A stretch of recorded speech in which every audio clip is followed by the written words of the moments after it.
community, how to be effective when entering, and strategies for staying safe while being engaged. I'm your host, Molly Pelzer from the VISTA Training Unit. Assisting me today off screen is my colleague Andy King and our partners Eric Stiefvater and Scott Weinrobe from Education Northwest. You'll see all of us in the chat and the Q&A to assist you during today's session and to help get your questions answered. We are so delighted to have with us Bob Shout. Bob is a trainer, professional coach, and consultant. He has over 15 years of experience providing training to VISTAs, and some of you may have had Bob as your facilitator at PSO. He has also supported VISTAs as a supervisor and a coach. We also are glad to have Liz Jung, a program officer with the corporation's New Jersey State office with us. Liz was an AmeriCorps VISTA member 2009 to 2010. She served with the Billings Metro VISTA project in Montana, and her VAD focused on VITA sites and financial literacy programming. To serve, she moved to Montana from St. Louis and understands what it's like to simultaneously join, live, and serve a community when possibly being considered as an outsider, or at least at first. Liz joined the corporation staff in July of 2013. And I'll provide a snapshot of what we'll cover today, and then I will be passing it over to Bob. So here's our agenda. First, we'll take a look at the various dimensions of community, and then we'll discuss what you might experience when you enter into a new community. Finally, we'll talk about your personal safety and security. Now, I would like to turn it over to Bob. Good morning, good afternoon, good evening, wherever you're at in the country. Thank you for allowing me to be with you during this time. My background, just a really quick background overview for all of you. I was a VISTA supervisor way back in the 90s when I worked with youth guidance and Chicago Youth Centers in Chicago, Illinois. And I have been a VISTA PSO trainer and facilitator for the last, ever since the early 2000s, so about 14, 15 years now. Thank you for allowing me to serve along with you. I really appreciate it. So let's talk a little bit about what it takes to be at home in your community and feel at home in your community. It's so important because of the limited amount of time that we have within our communities, just 12 short months, that we be able to enter our communities and feel at home and help other people feel at home with us as we jump into our projects and get used to our sites. So that's what we're about today. What are some basic practical actions and strategies and tips to help you feel at home and help other people feel at home with you? So as we get started here, you see the slide that says, what is a community? And what is a community and what does migration mean to you? This is going to be a very interactive portion of our time together, and our interactive portion begins right now. I would love to see in your chat boxes, if you could post your thoughts on what do you, when I say community, what does community mean to you? What comprises a community? What are its characteristics? What is community to you? Or, if you prefer, what does migration mean to you? Because we are all migrating in and out of communities on a daily basis, and certainly as VISTAs, we migrate into new communities, and we have to get settled. And so what does community and what does migration mean to you? It begins the interactive portion of our program, so please feel free to chime into the chat boxes, and I'd love to hear your thoughts. Hey, Bob, this is Molly. One option is that community might be the people we work with. Absolutely, Molly. Thank you so very much. The people that we work with, absolutely. From the rest of you, community is the people that I see every day, from Terry Kolb, absolutely. It's meant feeling included and having a sense of where you belong.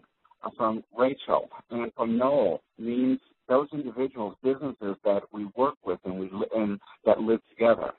From Logan, persons who share a similar location or lifestyle. And from Zoe, community is a group of people in a geographic region. I love all of these comments.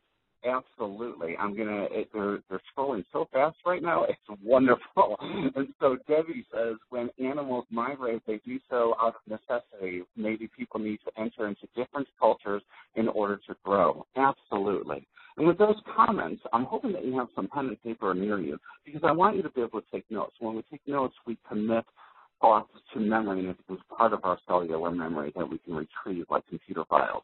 And so as we see all of these things, let's talk a little bit about community, and then we'll get to migration. And so if you can go to the next slide, community, it can mean so many different things to so many different people. But as vistas who are working on their projects and on site, we want you to specifically pay attention to 5 different types of communities or dimensions of communities. And you'll see them on this slide, and you'll see at the top of the slide it says local cultural community. And in this community is comprised of the people right near you, right, that live near you, that shop with you, that live in the same building or on the same street or within a couple blocks of you. It represents all the different dimensions of diversity that you'll see within your community, some that you're comfortable with, some that you're familiar with, and some that you may not be comfortable with or just may be out of sight or invisible. And so in local cultural communities, we are all going to be interacting in them. And these are informal communities. These are the people that take ownership of the place in which they live. And so as you think about that dimension of community, we're going to come back to these in just a moment, but as you think about that dimension of community, I want you to think about how formal you are when you are entering and living within a local culture community. Which dimensions of culture and diversity are you most comfortable with, and those that you may not be so comfortable with? And most of all, my friends, how willing you are to expand your horizons and to make this a learning experience for life and not just a service experience for yourself. The next dimension and type of community that we're all going to be interacting with is the organizational and professional community. And in this community is comprised of your boss, your colleagues, the volunteers that you work with, those professionals that you interact with just in order to accomplish the goals of your VISTA assignment description or the project goals. And so these are going to be very intimate relationships that you have in this organizational community. But they're time-bound, right? By 1 year. These are going to be time-bound relationships. And in this type of community, though people strive to feel informal in this type of community, there's much more formality than in the local culture community, right? So because this community is also bound by policies and by laws and by rules and by standards and by expectations and job descriptions. All those kinds of things bind this community to a quasi-formality or quasi-formal environment. And so the questions for all of us as VISTAs and people who serve our organizations are you a person who is, one, familiar with all of the formalities in this community that are going to be necessary to adhere to? And so if you don't know the formalities, the policies, the laws, the rules, et cetera, ask yourself, how might you get to know them? And we'll talk a little bit about that later in the call. And how, at a very basic level, how comfortable are you as a professional, not as a person? We are all professionals here. How comfortable are you as a professional integrating yourself within a quasi-formal environment and adapting? Because we all have different styles, and sometimes in this kind of community, organizational community, we are called on to adapt our styles, adapt our ways. And so just consider that as we move forward. The third type of community is stakeholder community, and that's made up of all the people who have a stake in your projects themselves. So the clients, the community members, the funders, the agency partners that might have a stake. But these are people that have their own communities. They may not be in the local proximity in which your project is organized.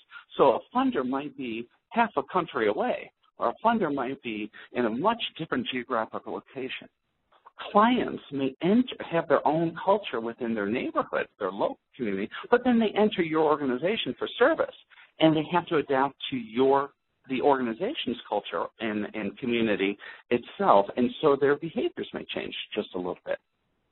And so we have to ask ourselves, are we comfortable? Do we know who is a part of your stakeholder community?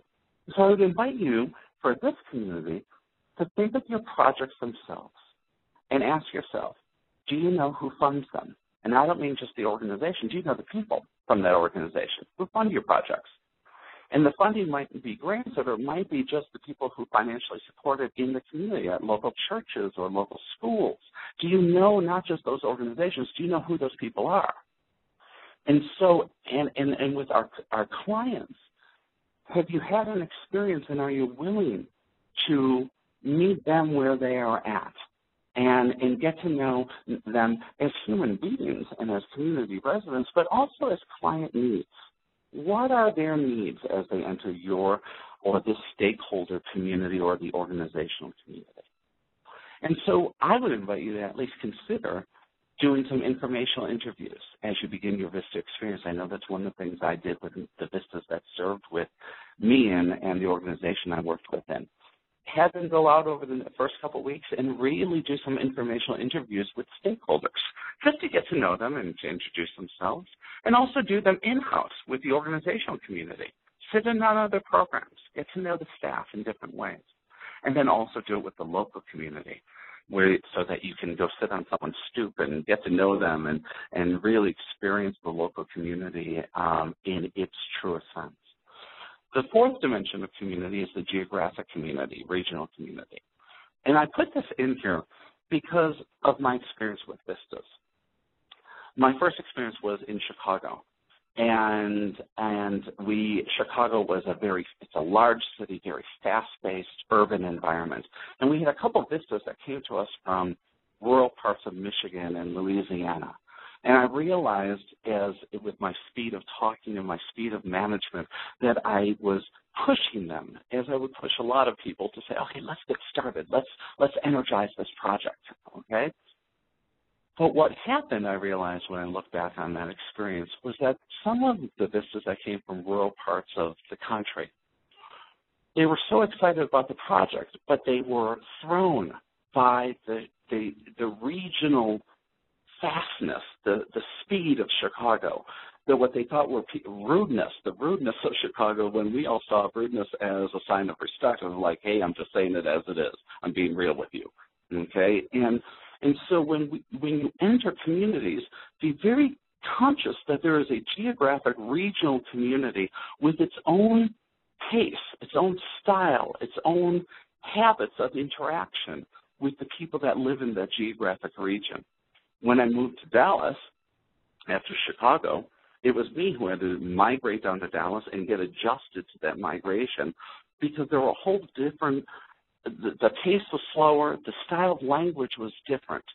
The diversity that I experienced in Chicago was different than the diversity I experienced religiously, for example, and socioeconomically, for example, in Dallas when I lived there.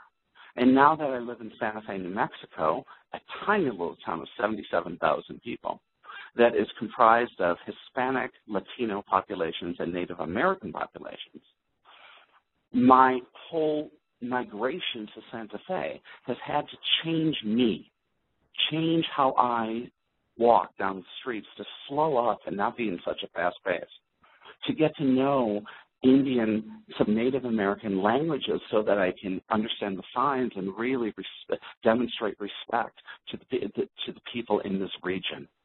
Get to know that even when I go to pueblos and for festivals or for service, when I see shards of clay, to understand that in this region you don't just pick things up and you walk away with them, because things are left on the grounds for reasons. And so when you enter your community, I want you to think about the geographic regional norms and the larger cultures. And do you know what different kinds of habits and the different kinds of norms are? And then the final community that I'm going to point to is the VISTA community, because you've now entered this rich Vista community with people with tons of different experiences and tons of different education and tons of different excitement.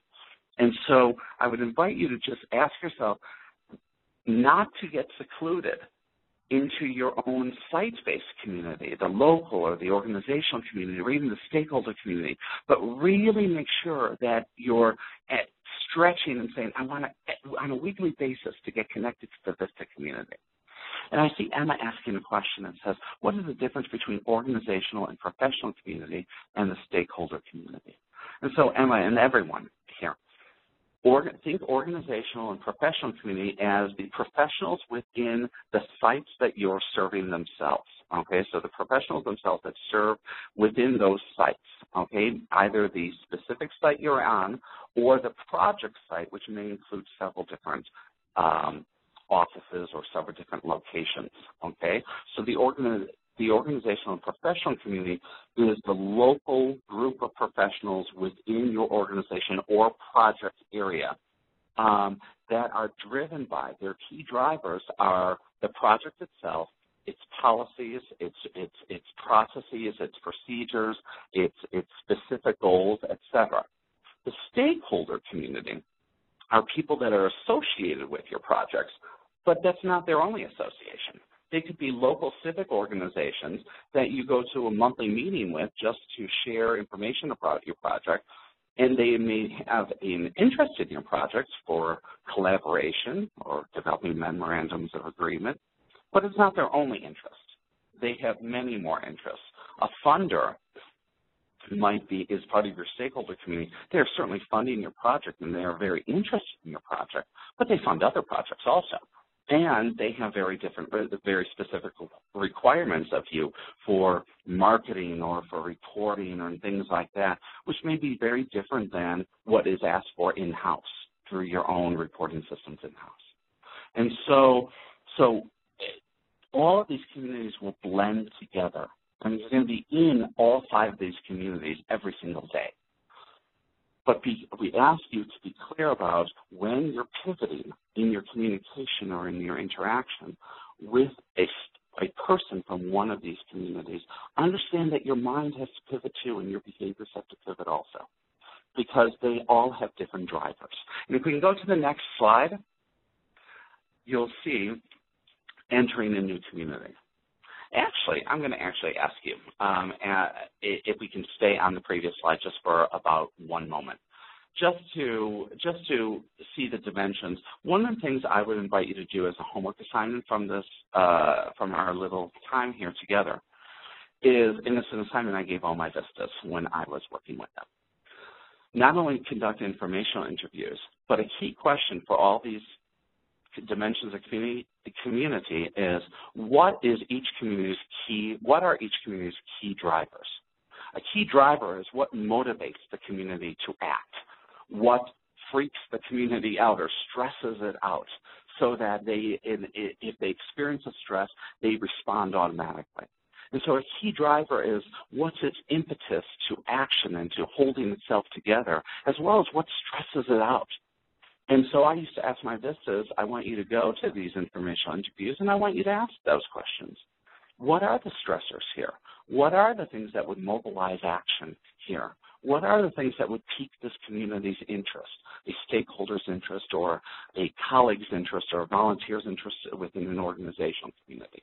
So that's a homework assignment I would just invite you to consider. Now, if we can go to the next one. So, my friends, it says entering a new community. I don't know about you, but when I was younger, much, much younger, and started as a social worker in 1985, I was doing truancy and gang outreach in 2 project areas in Chicago. And I had a passion for it. I went to college to become a social worker. I wanted to work in low-income communities to alleviate many different sources of poverty, educational, employment, poverty conditions, all these sources of poverty conditions. And I was really excited. And then the moment I walked into the Cabrini Green housing projects on day 1, terror gripped me. Terror gripped me not because I was afraid of people of color or different cultures, but because I really thought, oh my God, I don't know what to do. All those lessons that I learned in college seemed to just disappear. And so it took me a year or so to really get used to entering a new community and changing my own mindset. Not just walking in and saying, I want to be of service, and I want to be your savior here as a person who can help you. But entering a community means changing how we think and how we act. And it means that we engage in opportunity thinking. And some of the things listed here include ways in which we can change our mindsets. So a couple things. Adventuring. I invite you, we all have different degrees of risk acceptance and how we see an adventure unfold and whether we're open to adventure. But this life that you're living right now as a Vista is nothing but an adventure into service. So we might as well adventure into communities. So I invite you to see your entry and ongoing throughout the entire year as an adventure. Every single day, if you need to take a journal, keep a journal. You might want to just keep a journal or just sticky pads, notepads around your desk of, here's something I learned today. Because on adventures, we always take a risk of opening our mind. We take a risk of going to a new place. We take a risk of extending our hand in friendship to someone new, or even listening or being corrected by someone. And it's important each day to kind of reflect it throughout the day. Wow, that's something new for me. Wow, that was great to learn that. Wow, that was hard to do, but that was courageous of me to do it. And so, adventure. Okay, go on, see each day as an adventure. Well, one thing you can learn, something that you can listen to, or one place you can go. See it as, embrace the challenges that are there. We all have challenges. I, as a facilitator, have challenges. CNCS people have challenges. We all have challenges.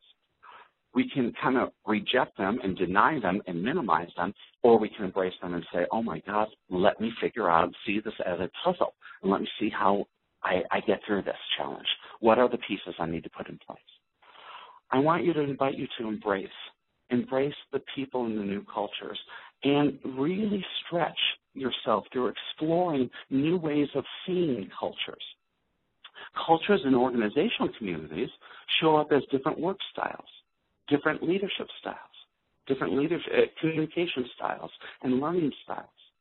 Cultures in local communities may show up as different norms and habits and events that community holds dear to their heart, or different types of diversity.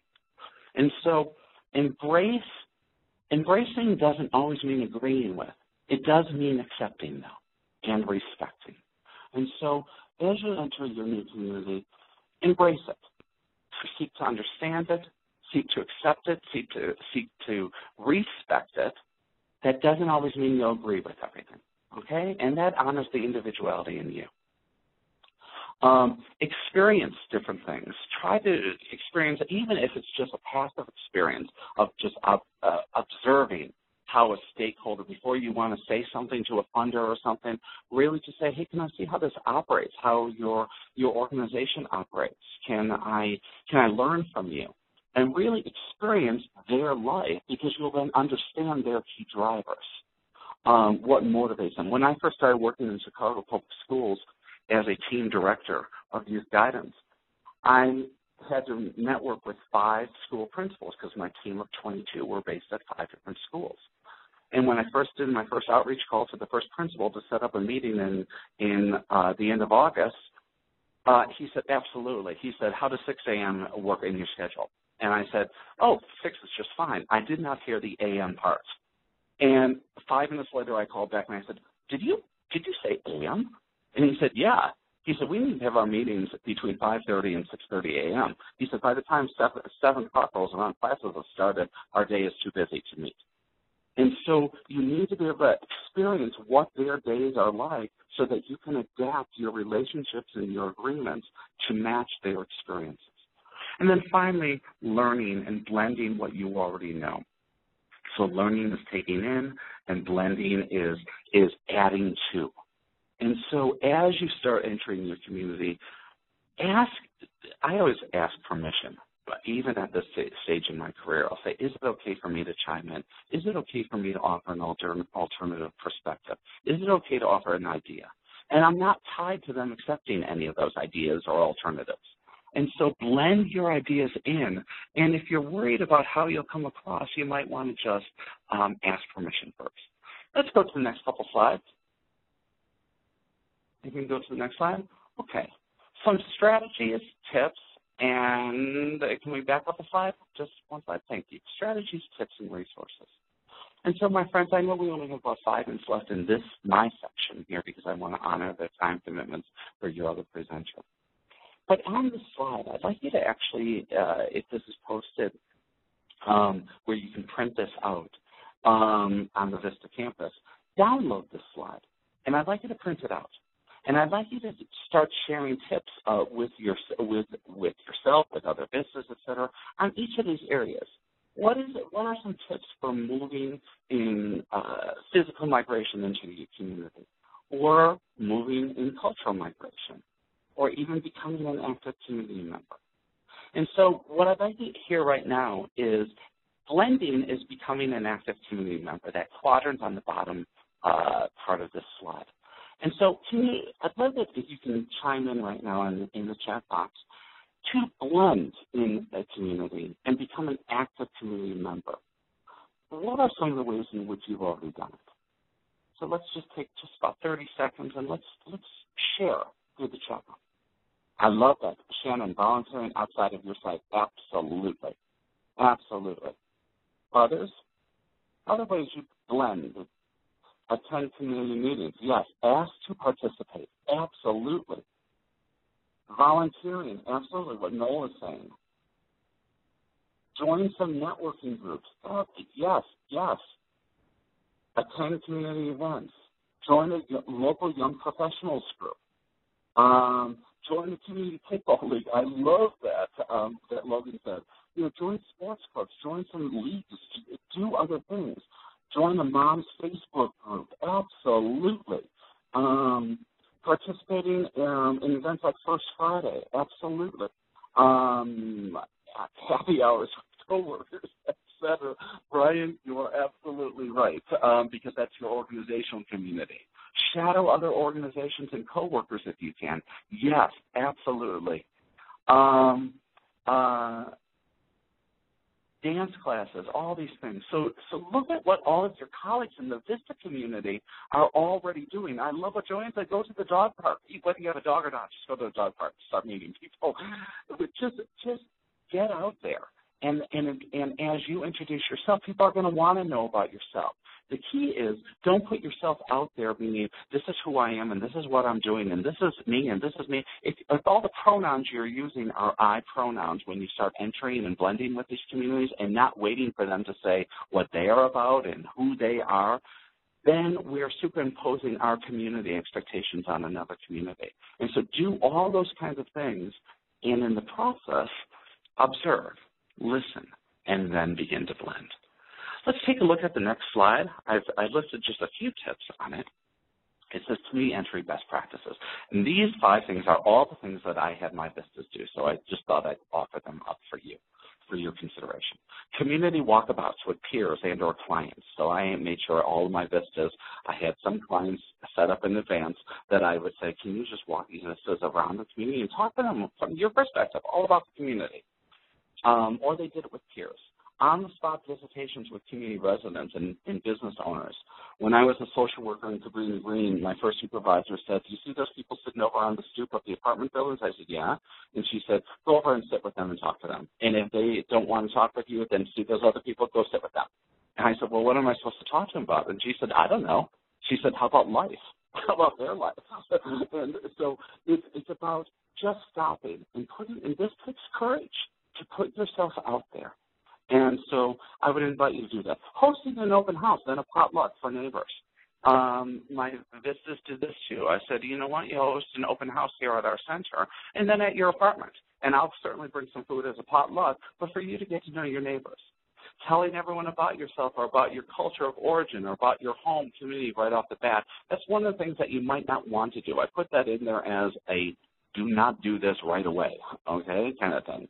And then number 5, it says use of onboarding mentors for being at home in a community organization. I think mentoring is so important, whether it's formal or informal, my friends. Seek out someone that you feel comfortable with who knows something that you don't know. And ask, hey, can I just talk with you every once in a while, or can we talk on a regular basis? And if you don't feel comfortable with it being your supervisor, that is just fine, because we need to feel freedom and safety with the people that are mentoring us so that we can say anything without judgment. And so let's go to the next slide, if we will, if we can. The next slide, please.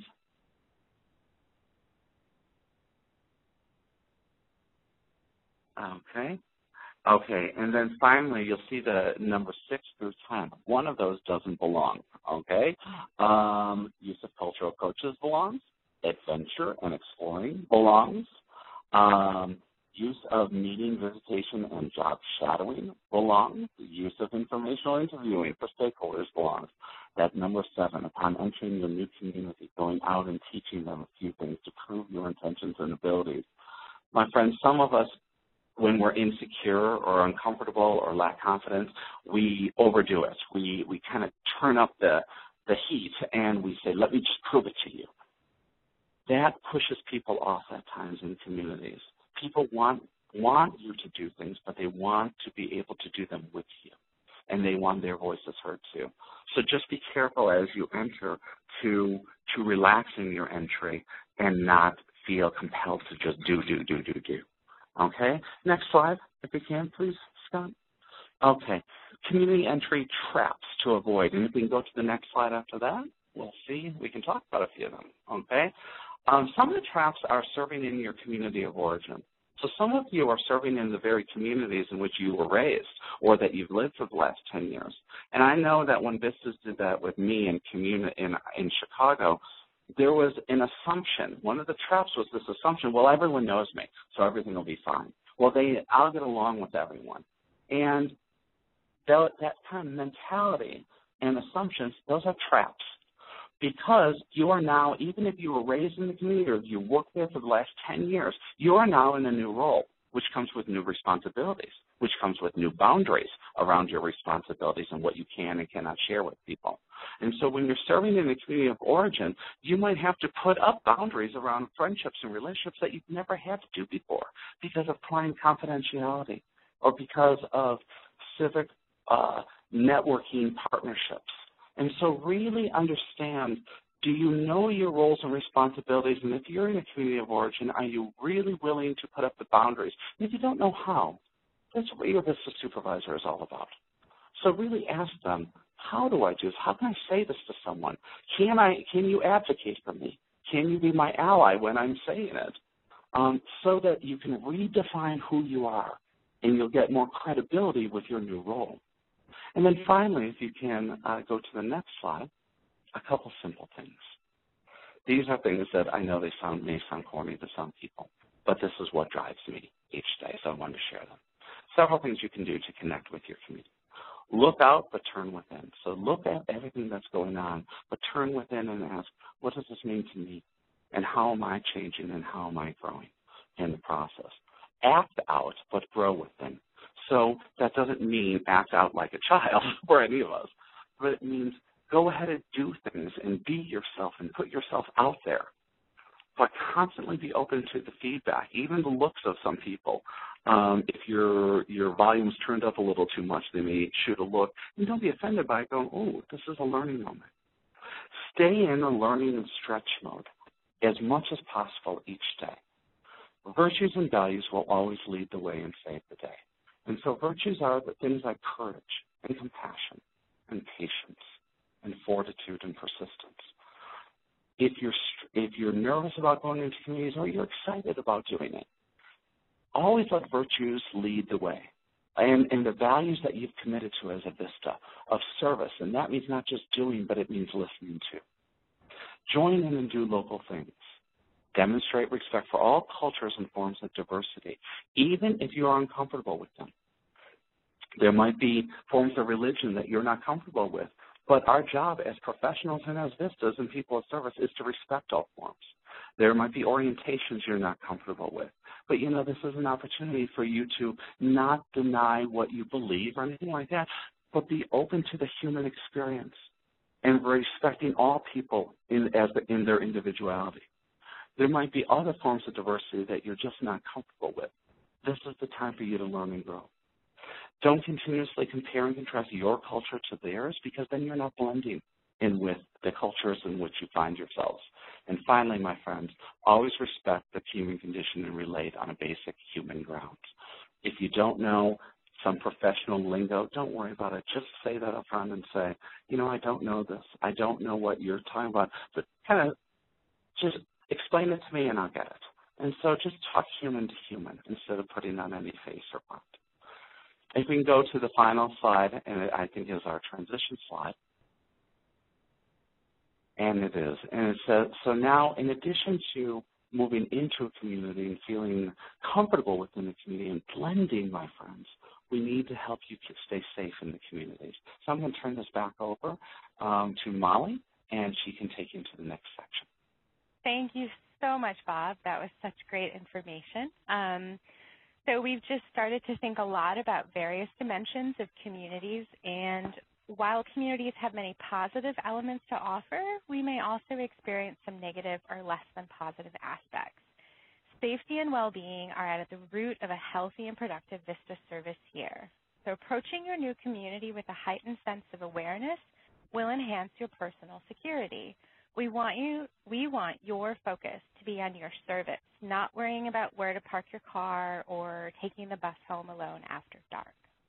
So all communities face issues like traffic congestion, litter, crime, graffiti, etc. So we'd like to shift this conversation now and discuss how you can become more aware so you can feel safe and comfortable.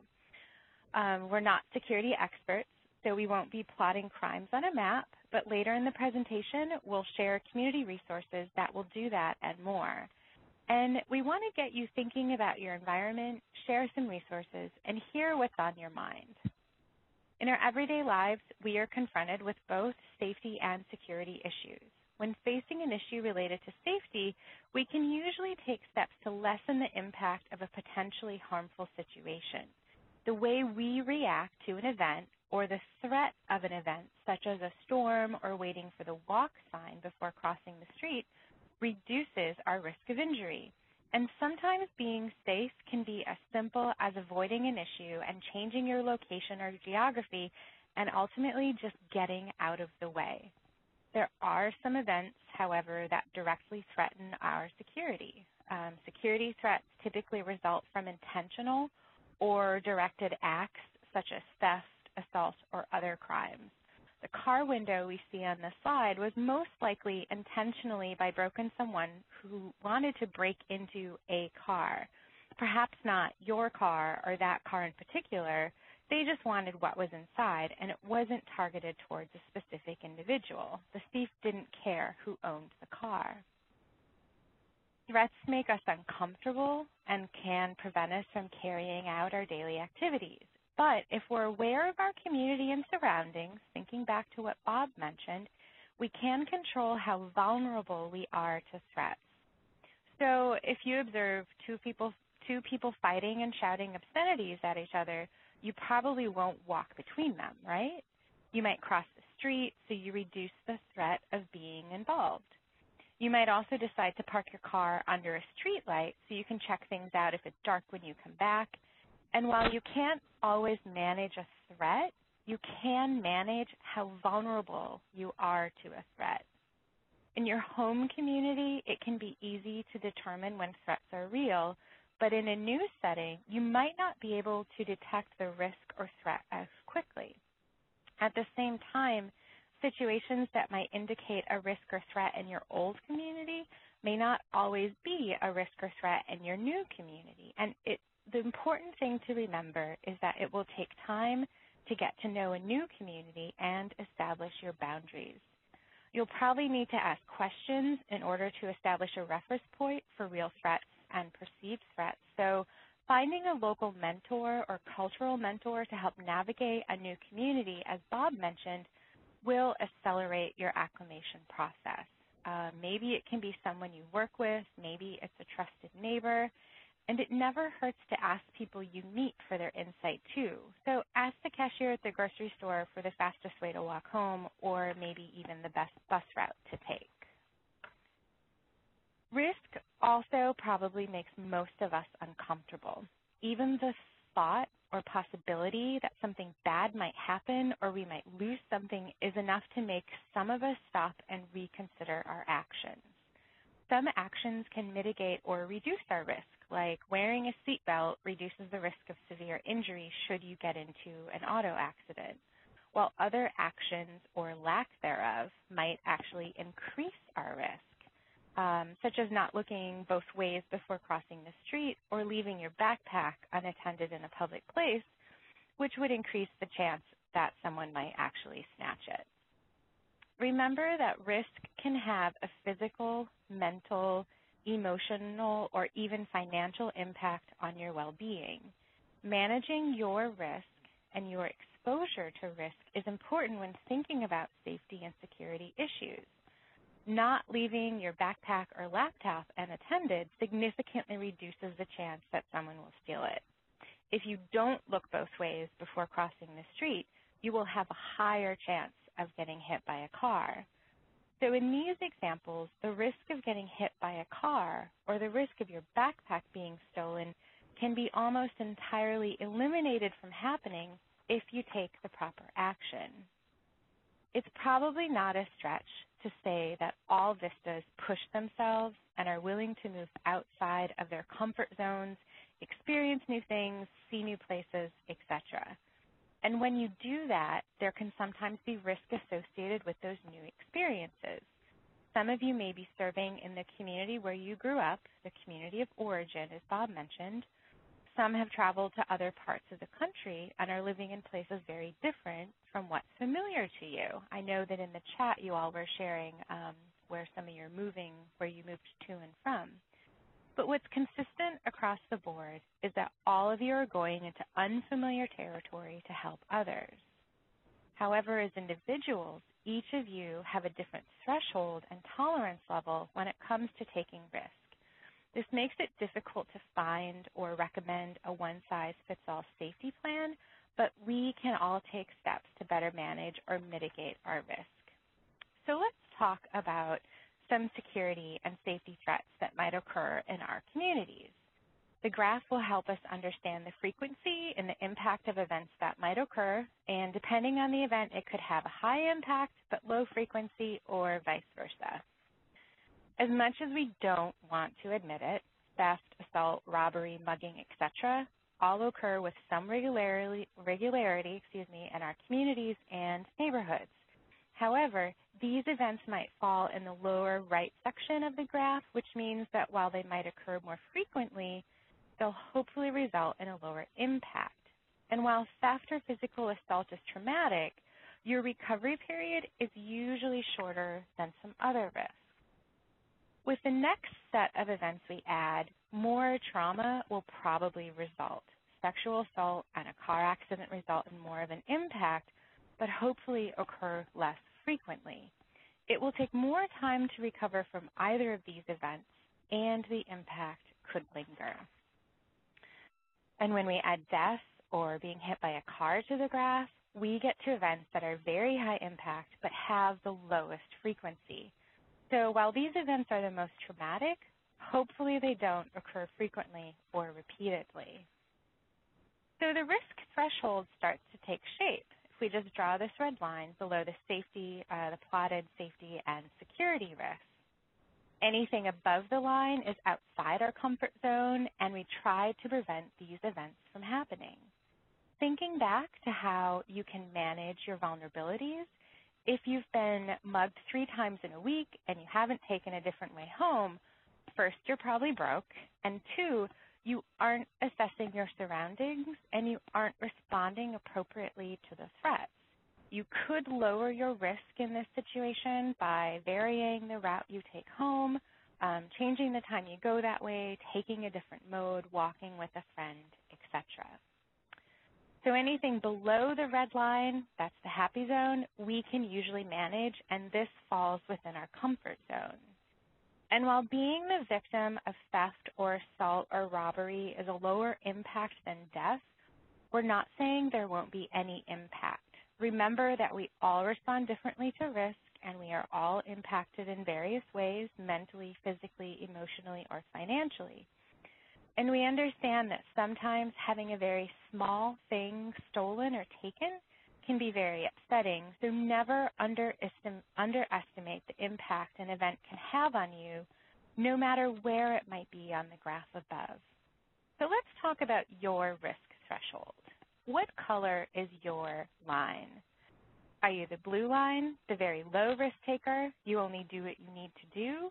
Are you the green line, normal risk, meaning you go on with your life, but you assess your surroundings? Or are you the red line, very comfortable, maybe too comfortable with taking a lot of risk frequently? If you identify with the blue line for low risk, it might mean that you just need time to adjust to the new place or community. Once you're ready, go explore with your cultural mentor. Additionally, don't limit your experiences because you are afraid of small risks. Some risk is good.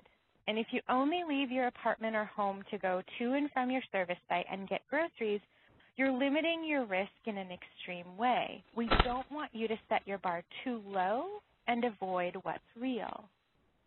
So if you select the green line, you feel comfortable managing situations that many of us encounter on a regular basis. You are able to assess your potential safety or security threats, and you generally respond appropriately.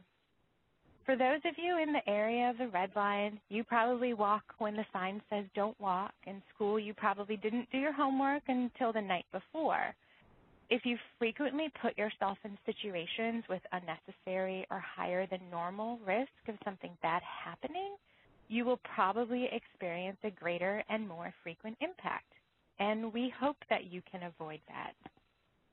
It's important for you to develop and understand your risk threshold. You need to know your limits, your fears, your willingness to change, etc., and that all affects what color your line will be. So let's talk about how you can establish a comfortable risk threshold in a new environment or community during your VISTA service. First, know what you don't know. Avoid assumptions that aren't based on some form of reliable information. In absence of information, don't let your imagination get the best of you. Ask questions of your sponsoring organization. Is it a safe place to walk after work? Would X be a good place to look for an apartment, etc.?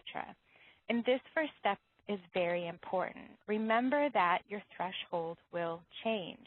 When you first move into a community, your risk line might be a little higher than normal, and that's okay because over time your perception of risk will change and your line will fall into a normal or comfortable range. Also, please familiarize yourself with your organization's policies, protocol, and practices for dealing with safety issues. Does the organization require a buddy system? What is the plan of action, response, etc. if something happens? If your organization doesn't have a formal emergency plan, perhaps the jurisdiction does that you're serving in. Second, learn about your community. Many aspects of your VISTA service require you to learn about your community in order to do your service, but you should also take time to glean information that will help you as a community member. There are great websites out there with free crime maps and stats to help you learn more about the neighborhoods. You can also subscribe to crime or weather alerts so you know before it's too late. Really, just be internet savvy and do your research. And don't forget to take advantage of community resources and training resources. The American Red Cross offers emergency preparedness courses, first aid, etc. Your local law enforcement group might offer personal safety courses. A really great community resource is your local college or school. Check in with the campus police to see if they have any classes that community members might be able to take, or perhaps they have crime alerts that you can follow. And as we all know, there's probably an app out there that can help you. So don't forget to see if there are some apps for the area in which you're living. Third, make connections and integrate. We've already discussed the value of a community or cultural mentor, but don't let your networking stop there. When you feel comfortable, or perhaps with your community mentor in tow, start initiating conversations with your neighbors or other community members. Do some research and check on some of the more popular gathering spots in the community. Keep an eye out for community events or fairs, church gatherings, etc., that are open to the public. You might see your neighbor or someone you recognize. And also, network in your community and at your organization. Chances are others have gone through a similar transition period, so they might also have some really good advice to share. Think back to what Bob shared with regards to the various types of communities that we enter throughout our lives. What are some groups or communities discussed earlier that you could identify with? And maybe there's an affinity group or alumni organization, community group, etc., already in your new community that you can join.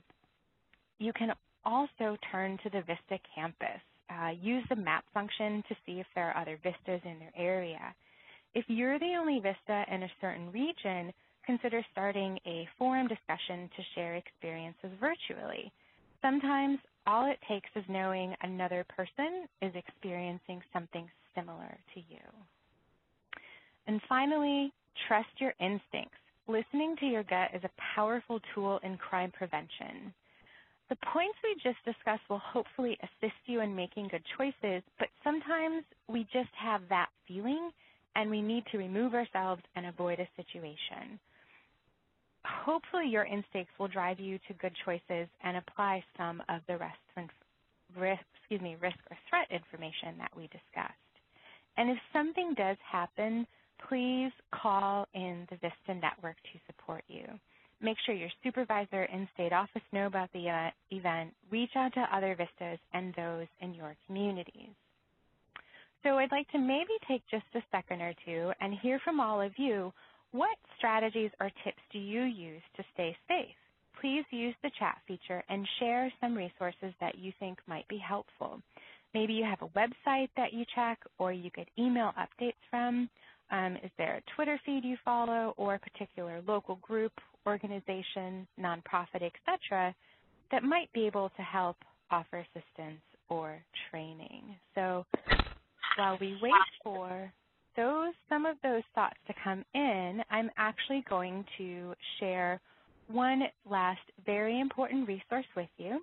And this is your CSO, your corporation state office. I will pass it off to Liz so she can discuss ways that your CSO can support you during the year.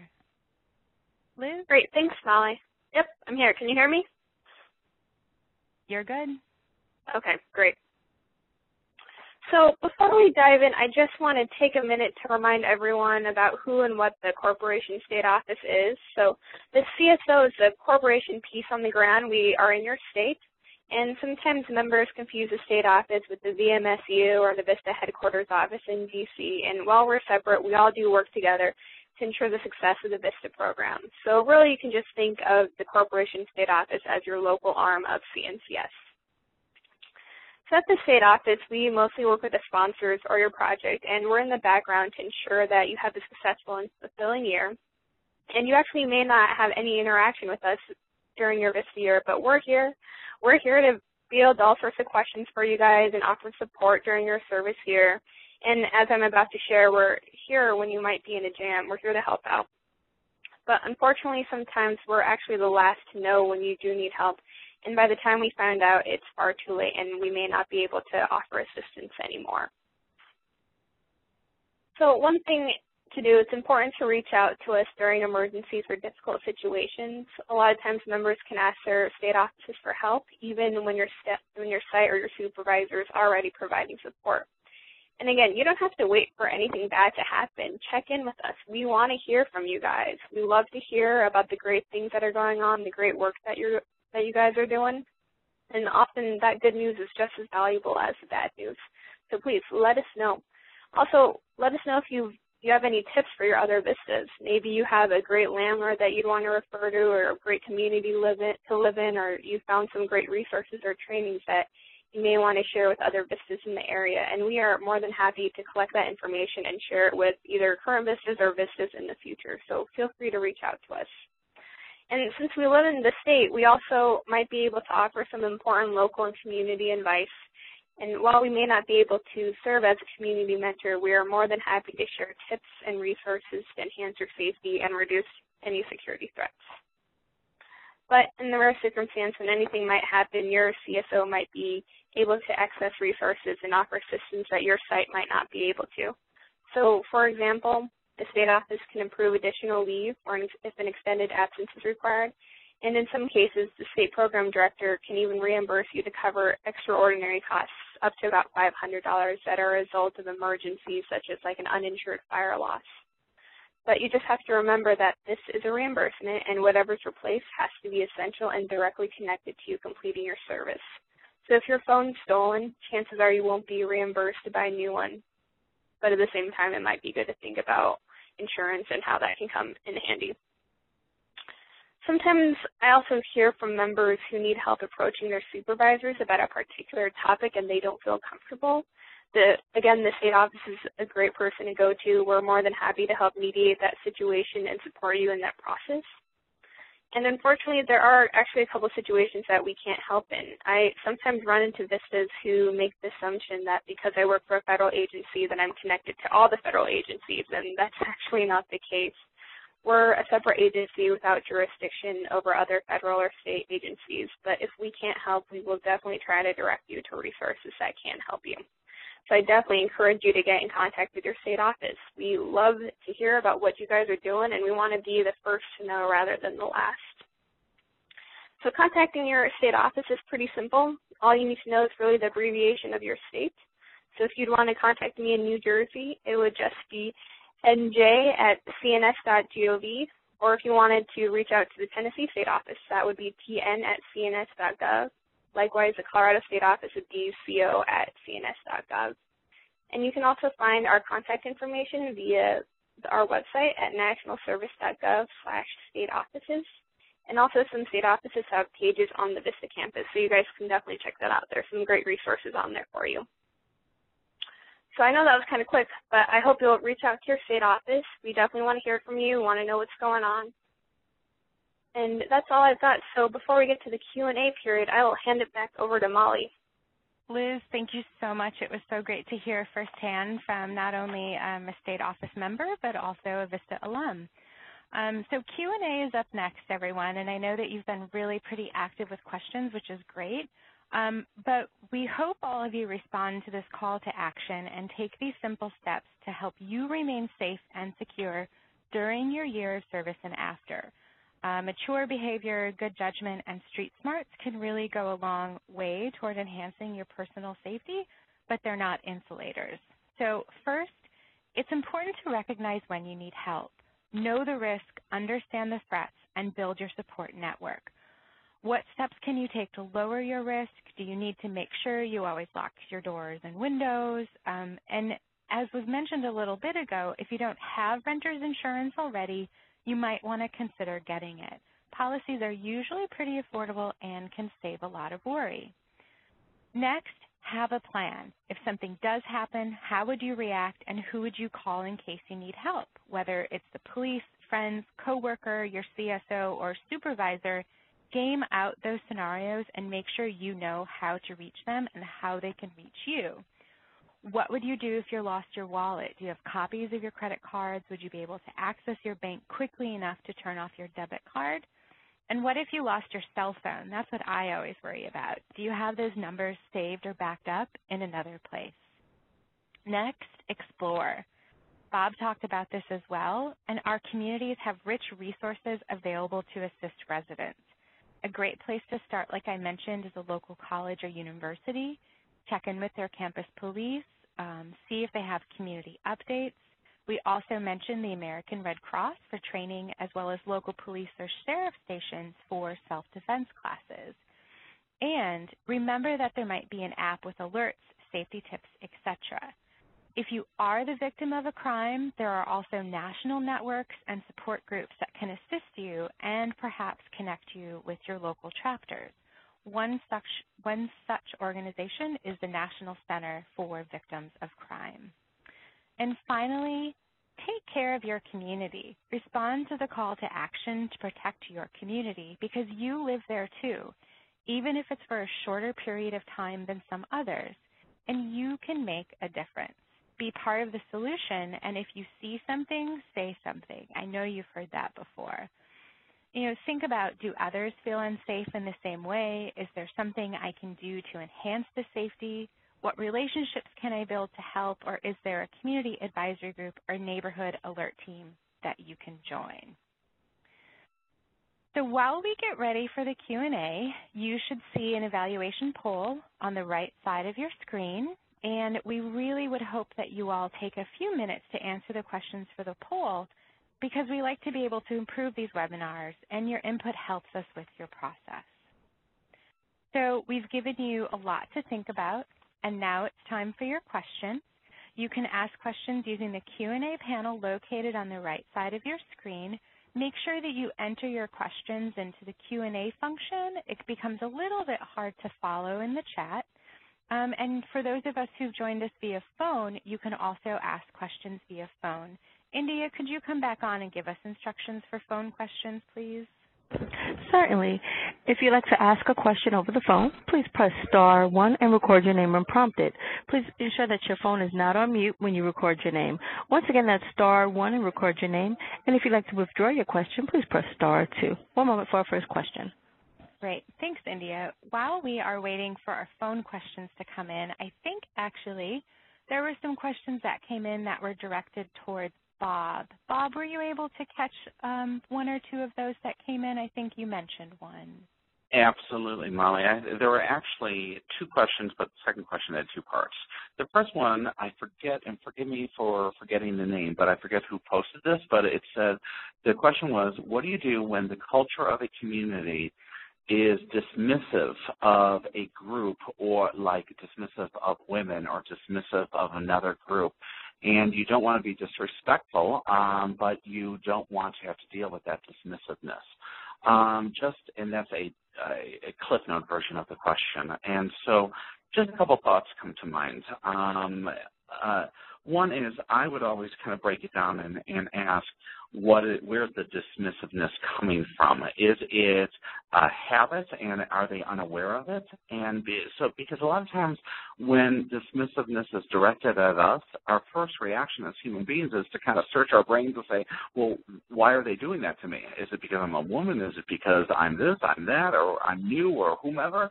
And so it's just let them know right off the bat in a very kind way, and I think one-on-one way. I'm noticing that questions aren't being directed at me, or I'm noticing that when I'm saying something, there's no response. And I'm just wondering, where is that coming from? Or I'm wondering if you can share with me, what your thoughts are, however you want to say it. This is where the virtue of courage comes in, where we have to be respectful and compassionate, but also courageous.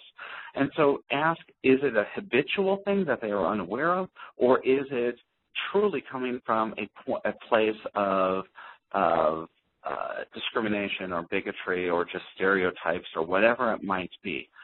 The things that you do, if it is coming from that kind of place, and it's affecting professionalism on the job. You either speak to them individually or at a team meeting and say, can we kind of identify what kind of agreements we have, communication agreements we'll have between one another, or each of us, or on this team? And even if it's between you and another partner, hey, can we start this relationship out right and talk about how we will talk to each other and how we will relate to one another? That seems forced and it seems awkward, but it always it hits the reset button and allows you to kind of put things on the table, a new communication agreements and respectful behavioral agreements without saying, hey, you're doing this to me. And so you make it about the agreements for you as a professional or as a team. And if it's denigrating, really denigrating, and it is about an ist, like a sexist behavior or heterosexist behavior or ageist behavior or something like that, and it's coming from a place that you think, wow, this really is overtly directed at me because of my gender or orientation or color or culture or whatever it might be, then I think that when you do call, you report it through to your sponsoring organization, and you also, I think, simultaneously call CNCS, your state office, and just say, hey, there's a heads up. Here's what's happening, and here's what I'm going to try to do about it. Because as professionals, we need to act on it as fast as possible, but you also do need backup. So that's the first thing I would say. Okay. Great. Bob, I'm going to segue over to Liz because you mentioned the state office again, and there was a question from someone, I believe, asking, another individual asking what the state office will be able to help us with, or when should we contact them? And Liz, I know that's a pretty big question, but what would you like to, if you could give us the top 1 or 2, maybe even 3 reasons to hear from a VISTA member, when would you like to hear from them? Yeah, I think that's actually a great question. I want to go back real quick to what Bob says, and I agree. I think the state office is definitely a resource there. If you don't feel comfortable and you don't feel comfortable talking to your supervisor about that, we're definitely a resource for you. From VISTAs, I hear a variety of different things. I definitely do actually hear the good stuff that goes on, which I'm always grateful for, and it's great to hear about. The other hand is I hear from VISTAs about situations either in the workplace, they're unhappy with their supervisor, or they're bad, or there's something going on in the environment they're not uncomfortable with, and they end up telling me at the moment that they're ready to leave, which I find actually to be really unfortunate, because I know from just my personal perspective of being a VISTA myself, I understand that it can be a really great, growing, enriching experience, and you'd want to be able to serve that entire year. And I don't want you to be in a place where you feel so unhappy that you want to be leaving. So from the perspective of the state office, we would want to hear at the very beginning, like the minute you start feeling uncomfortable, feel free to reach out to us, because you will be able to work with you to figure out what would be a good either alternative or do some conflict mediation, because we want you to be happy and to have a full year of service. So I think definitely reach out to us sooner rather than later. I've talked to VISTAs where sometimes it's just been a quick coaching conversation over the phone, and we actually don't need to have like a sit-down meeting with a supervisor, or there have been other situations where we have had to intervene and have a more formal process of working with a VISTA and the situation that they feel uncomfortable with. So I think definitely reach out to the state office. We're, again, here to support you guys, and we want to make sure that you guys are happy in your situation. Great. Thank you so much, Liz. And I know that we were talking about resources not too long ago, and a really great resource popped up in the chat from one of our participants, and it's called SafeTrek app. SafeTrekkApp.com. It sounds like you hold a button when you get to your destination, and you have 4 seconds to enter your passcode. If you don't enter the passcode, it alerts the police. So thank you so much, Amanda, for that insight on that app. That's a really great thing for many of us to use. Let's see. Bob, I think that you had another question. Yes, there's one other question, and again, I can't forgive me for not remembering who it came from, but it was from one of the VISTAs who is adjusting to 2 different communities and cultures simultaneously each day. One, they're working with a Native American community on a reservation, also working with the same organization within a city environment, and the difficulty of bonding with the community and adjusting to both cultures within the same day at some times. So I would say a couple things, so just a few things. One is the easiest thing to do when you're adjusting to 2 or 3 different cultures all within one day, and regardless of whether it's a community, a cultural community, or just an organizational community. The easiest thing to do is, and this may sound corny, develop some cheat sheets. And I'm not joking. If you start to get to know your communities in which you are going to be interacting with, there are going to be every community has its own characteristics. And so you might want to have some little cheat sheets, some little Post-its that you keep on your computer or in your backpack or whatever you're using, just as you're going to the next community, and as you're walking into meetings or an organization or even into events, kind of just pull out the little cheat sheet and say, okay, so what are some of the norms of this community? What are some, and so that I'm not thrown so much. And what are some of the habits that I do know of that I can blend with? And so a little cheat sheet of norms, of habits, of characteristics, possibly. And it doesn't have to be huge. It could be 3 or 4 little bullet points. And that's what I used when I was going into working with funders. I had to go to 3 or 4 funder meetings each day, and some were politically based, and some were just altruistically based. And I go, okay, what are the cultural norms of this community, this organizational community, so that I know how to pivot my communication and my behavior to fall in line with them. That's one thing I would suggest. The other thing is especially with the Native American communities, since I've been in Santa Fe, I've been able to work with, so lucky to be able to work with so many different pueblos and different reservations and Native American communities and cultures. Just understand, whether it's Native American or whether it's any kind of cultural community where culture itself is the very driver of the community, not commerce, not education, not employment, not everything, but culture itself. And this isn't just with Native American communities. It can be with any type of cultural community. When you work with young people that are in their 13 through 17, they have cultural norms when you're sitting with them out on a street corner that are unique to that cultural community. And so understand that as you're trying to bond with communities, some communities are going to be, their norms are to be open and some are to be closed to outsiders to protect the very nature of their culture, okay? Some are very formal communities and some are very informal communities, and they want fluidity within as you come into their community. Some just don't want that. That it takes years to be able to integrate, for them to not just trust you, but for them to say, yes, you get us. You are one of us. And so if you feel some walls coming up or some hurdles that you have to jump, especially with some Native American communities, because of their sacred spiritual traditions.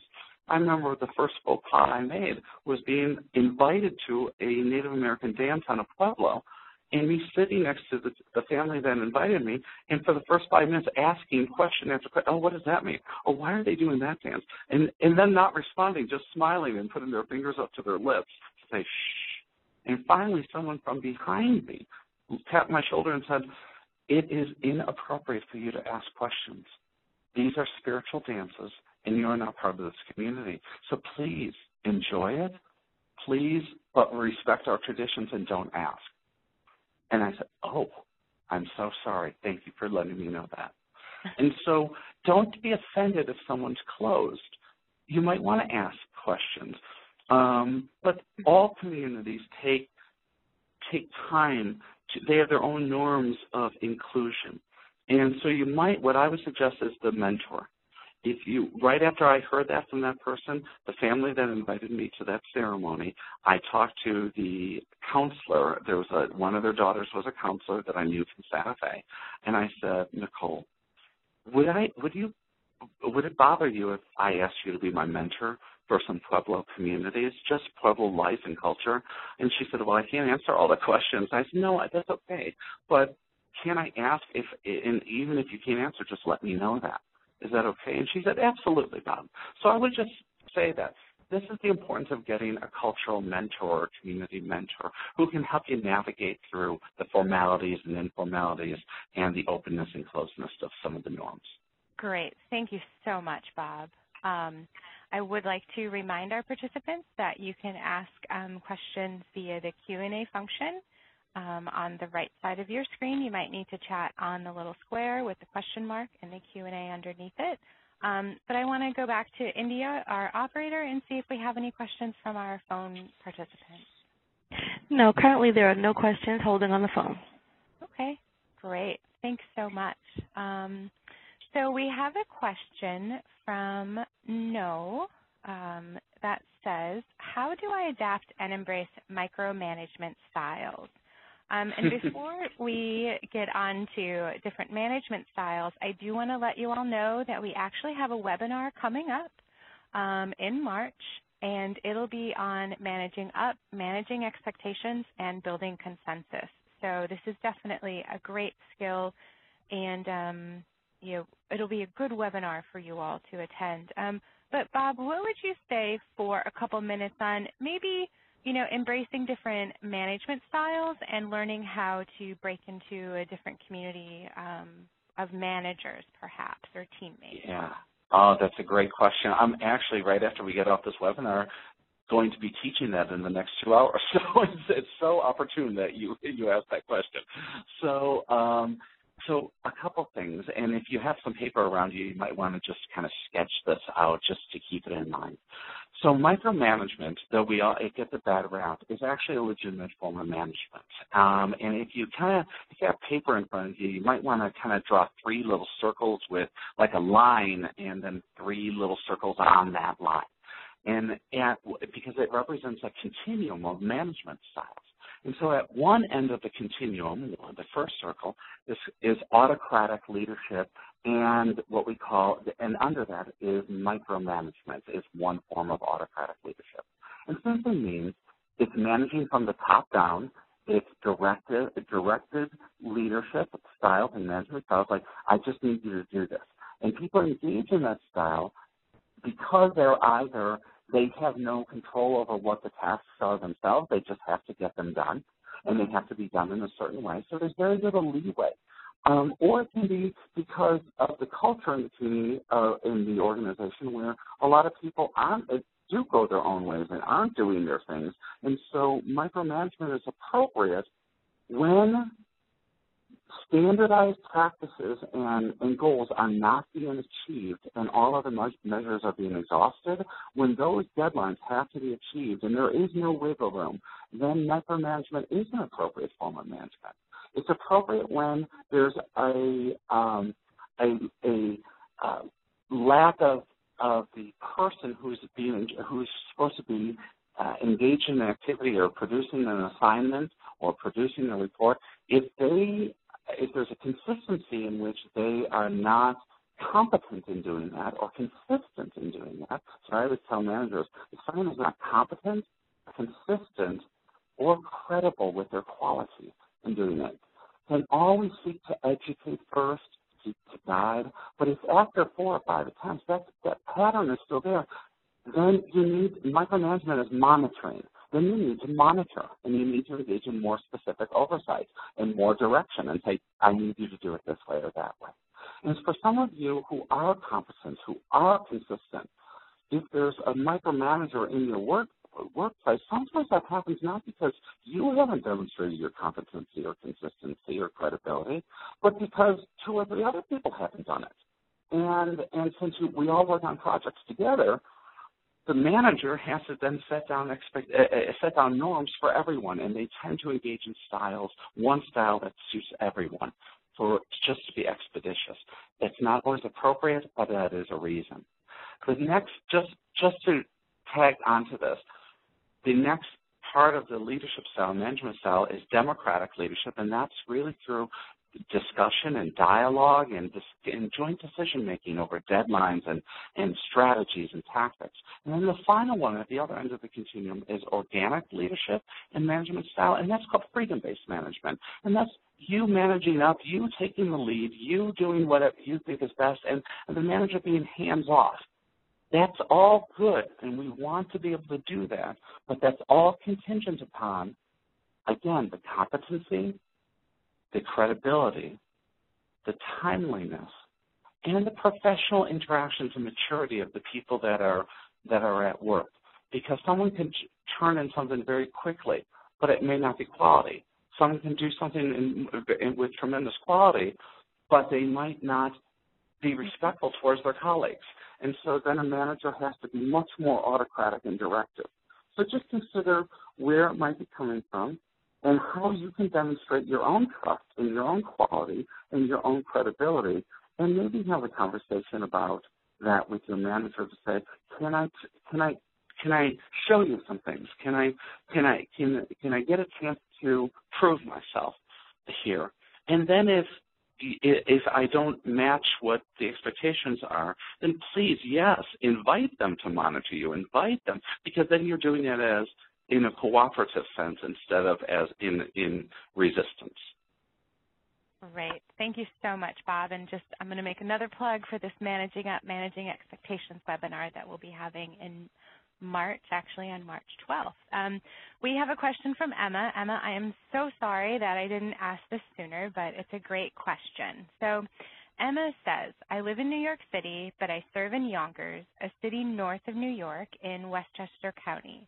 I have a difficult time engaging and being an active member in my service community because I live in a completely different and also new community. I have a long commute and rely on public transportation to get to and from my service location, while many other people in my service community rely on personal cars. This makes it difficult to explore the community. Do you have any advice on how I can integrate more into my service community given these constraints? Well, first of all, Emma, thank you so much for your service and for making that long trek. I know that you're not alone. Many of us have a long commute ahead of us.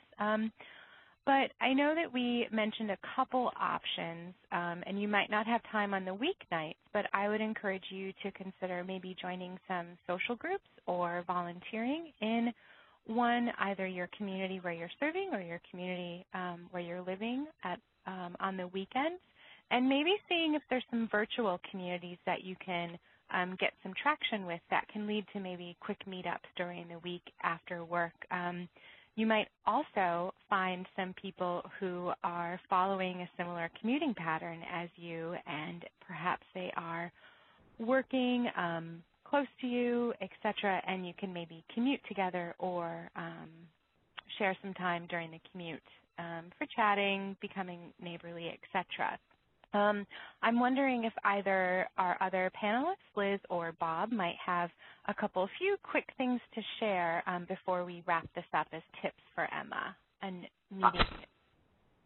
I would just say it's a great question, and I would say this may sound silly, but plan for at least once every month a sleepover somewhere in the Yonkers community. I would get on the Vista alumni website or the AmeriCorps website and see who's already serving there or who may reside in that community and connect with them and say, hey, listen, I can't do this every week or certainly every day, but once every couple weeks, can I crash at your place? And then you'll have more time. Not only you'll have more time in Yonkers, you'll be with someone who knows it very well and who knows what it's like to be a Vista. And so I would certainly make an agreement or reach out to some AmeriCorps or other Vista members and say, hey, is anyone open for me crashing on someone's floor for a night once every 3 or 4 weeks to do that? And then the people that have cars in your community, I'm kind of a bold person, but I would be calling them right away or going up to them and saying, hey, can we do some drive-arounds in the community, and can I tap into you to kind of get a ride and even make a swap agreement that, hey, if you can give me some drive-arounds in the community and show me some places and maybe take me with you to some events, et cetera, then how would you like a free night in New York? And just swap and say, why don't you come down on the train or on the bus or whatever transportation you have, and I'll give you a New York City experience. You give me a Yonkers experience. And that is just peer support.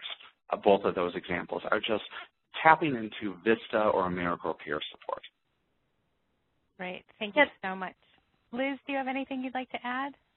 I was just going to second that. I think Vistas do sleepovers all the time. One other thing you may want to consider is maybe planning your own activity in either community. So I know sometimes we feel like we're waiting for the invite, but if you make the plans and plan the activity, I'm sure people will participate because like everyone's waiting around for something fun to do. Great. Well, thank you so much, and I want to thank our panelists and all of our participants for joining us today. And as I mentioned, we have another webinar coming up dedicated to managing and influencing up, learn how to develop or craft a more productive working and communication style. And this is a skill you will likely need now and in your future, regardless of your career path. Also, as I hope that you're aware, on February 25th, you are welcome to join us in person or virtually for AmeriCorps Vista's 50th Anniversary National Solutions Summit. The National Solutions Summit salutes AmeriCorps Vista's legacy of strengthening communities and creating opportunities that lift individuals out of poverty. This event features a retrospective look at Vista's achievements through the voices of those who have served and been served, and spotlights the innovative solutions and ideas of tomorrow through social entrepreneurs, thought leaders, policymakers, and grassroots agents of change. For more information and to register so you can stream the event, please visit americorps.gov/Vista50. Also, don't forget to check the webinars page on the Vista campus to register for this and other upcoming learning opportunities and to see the resources from this session. Thank you all so much for joining us, and we hope to see you again. Thank you for your service.